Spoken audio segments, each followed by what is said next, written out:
gives us wings to fly beyond imagination. We are happy to welcome our correspondent cum principal ma'am to share few words on this special occasion. என்னென்ப ஏனை எழுத்தென்ப இவ்விரண்டும் கண்ணென்ப வாழும் உயிர்க்கு. கண்கள் ஒருவருக்கு உலகை காண உதவுவது போல கணிதமும் கல்வியும் ஒருவருக்கு வாழ்க்கையின் அறிவையும் சிறப்பையும் பெற்றுத் தருகின்றன என்கிறார் திருவள்ளுவர். அனைவருக்கும் இனிய மாலை வணக்கம். இன்று நம் பள்ளியில் சர்வதேச எழுத்தறிவு நாளோடு இணைந்து இந்தியாவின் இணைப்பு மொழியான ஹிந்தி மொழியை கொண்டாடும் ஹிந்தி திவாஸ் ஆகிய இவ்விரண்டு விழாவிற்கும் வருகை தந்துள்ள நம் பள்ளியின் தாளாளர் திரு கு சிவகுமார் ஐயா அவர்களையும் மற்றும் ஆசிரியர்கள், பெற்றோர்கள், மாணவ செல்வங்கள் உங்கள் அனைவரையும் வரவேற்பதில் நான் மிகுந்த மகிழ்ச்சி அடைகிறேன். உலக எழுத்தறிவு நாள் கொண்டாடப்படும் நாள் செப்டம்பர் 8ஆம் தேதி. ஹிந்தி திவாஸ் கொண்டாடப்படும் நாள் செப்டம்பர் 14ஆம் தேதி. எழுத்தறிவித்தவன் இறைவன் ஆவான். இது திரு அதிவீர ராமபாண்டியன் அவர்கள் எழுதிய நீதி நூல் நருந்தொகையில் இடம்பெற்ற வரிகள். ஆம், எழுத்தறிவித்தவன் இறைவன் ஆவான்.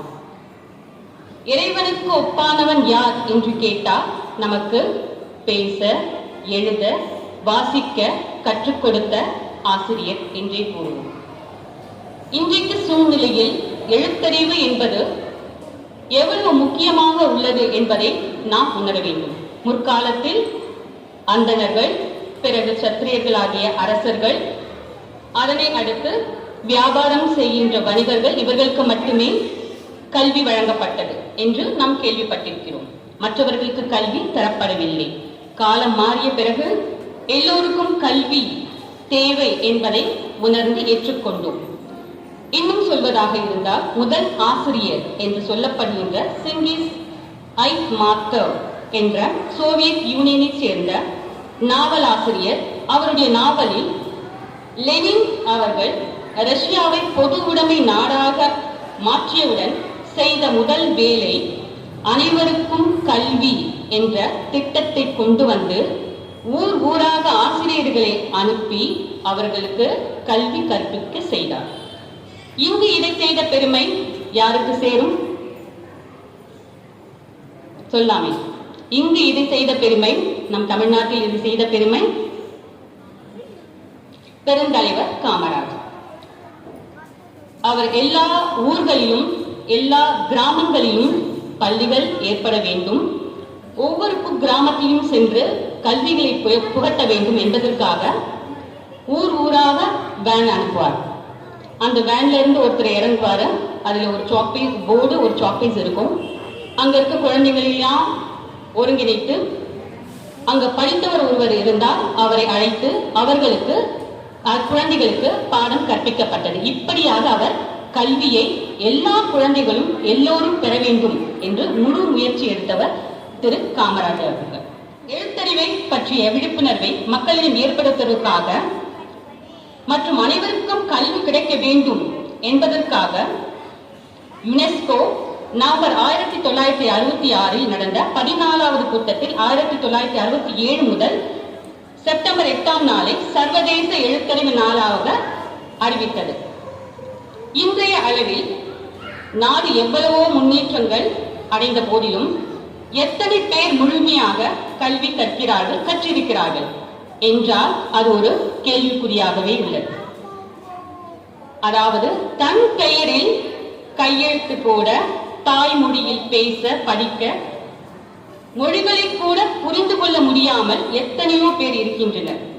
இந்த 21ஆம் நூற்றாண்டின் கணக்கெடுப்பின்படி 781 மில்லியன், அதாவது 78 கோடி மக்கள் எழுத்தறிவில்லாமல் இருக்கின்றனர். குறிப்பாக ஆசியா, ஆப்பிரிக்கா நாடுகளில் எழுத்தறிவில்லாதவர்களின் எண்ணிக்கை அதிகமாக இருக்கின்றது. இது நமக்கு மிகவும் கவலை அளிக்கக்கூடிய செய்தியாக இருக்கின்றது. கல்வி என்பது வெறும் வேலைக்காகவோ பணம் சம்பாதிப்பதற்காகவோ மட்டுமே அல்ல.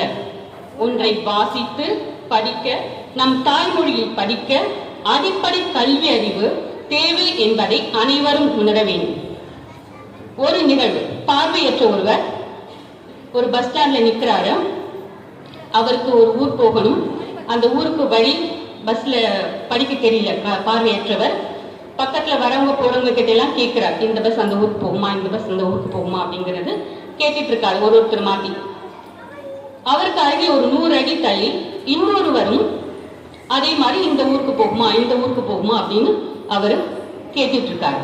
இந்த பார்வையற்றவர் சட்டை நகர்ந்து அவர்கிட்ட போயிட்டு, ஐயா எனக்கு கண்ணு தெரியல, அதனால நான் கேட்டுட்டு இருக்கேன், நீங்களும் என்ன மாதிரி உங்களுக்கு பார்வை இல்லையா, உங்களுக்கு எந்த ஊர் போகணும்னு தெரியலையா, வண்டி எதுவும் தெரியலையா அப்படின்னு கேட்கிறாரு.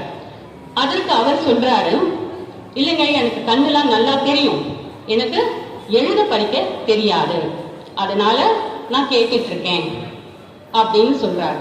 இதைதான் திருவள்ளுவர் கண்ணுடைய என்பார் கற்றோர் முகத்திரண்டு புண்ணுடையார் கல்லாதவர் என்கிறார். இந்த நூற்றாண்டில் எழுத்தறிவு இல்லாமல் ஒருவர் இருப்பாரே ஆனால் அது அவருக்கு அவமானம் இல்லை, அது நமக்குத்தான் அவமானம். ஆணுக்கு மட்டும் கல்வி முக்கியமில்லை, பெண்ணுக்கும் கல்வி அவசியம் என்று பாரதியும் பாரதிதாசனும் தங்களது பாடல்களில் வலியுறுத்தியுள்ளனர். பாரதிதாசன் கூறுகையில், கல்வி இல்லாத பெண் கலர் நிலம் என்கிறார், அதாவது பொன் விளையாத பூமி என்கிறார். பாரதி இன்னும் கோவப்பட்டு, தேடு கல்வி இல்லாத ஊரை தீயிட்டு இரையாக்கு என்கிறார். ஆதலால் ஒவ்வொரு மனிதனுக்கும் அடிப்படை தேவையாக கல்வி இருக்கிறது. மேலும் பல மொழிகளை கற்பதால் அறிவாற்றல் மேம்படும். பாத்தீங்கன்னா இன்னைக்கு நம்ம லிட்ரஸி டேவோடு சேர்த்து ஹிந்தி திவாசம் செலிப்ரேட் பண்ணோம். உலக மொழிகள் அனைத்தையும் நம்ம தேடி கத்துக்கிறது அப்படிங்கிறது நம்மளுடைய வாழ்வாதாரத்துக்கு மட்டுமல்ல, நம்மளுடைய நல்லொழுக்கத்துக்கும் வழிவகுக்கும் என்பது மொழிகள் நிறைய நம்ம கத்துக்கிறதுனால் நிறைய பலன்கள் இருக்கின்றன. எனவே கற்றவர்களாகிய நாம் செய்ய வேண்டியது, கல்லூரி பள்ளி இல்லாத ஊரை கையோடு இன்றே தீமூட்டுவோம், கல்லாத பேர்கள் இல்லாத நாடு நம் நாடு இன்றே நாம் போற்றுவோம். பண்ணலாமா? இப்ப நம்மளால என்ன முடியும் அப்படின்னா, கல்வி கற்றவர்கள் கல்லாதவர்களுக்கு சென்று நாம் நம்மளால முடிந்த அளவுக்கு கல்வியை புகட்ட வேண்டும், சொல்லிக் கொடுக்க வேண்டும். அவங்களுடைய வாழ்வாதாரத்துக்கு படித்தல், பேசுதல், எழுதுதல் மிக மிக முக்கியம் என்பதை அவர்களுக்கு வலியுறுத்த வேண்டும். So this is a school. This meeting is very very important about the literacy day. So literacyங்கிறத நான் இப்ப சொன்ன இதுவரைக்கும் பேசினேன். கல்லாத ஒருவருக்கு கல்வியை நம்ம கொடுக்கணும் அப்படின்னுட்டு. இப்ப கற்றவர்கள் நம்ம எந்த அளவுக்கு அதுக்கு முக்கியத்துவம் கொடுக்கிறோம் அதுவும் இருக்கு இல்லைங்களா? பட் ஆனா இங்க இல்ல. இப்போ இது வரைக்கும் பிரசன்ட் உள்ளதான் இருக்கீங்க, பட் இனிமே இருக்கக்கூடாது.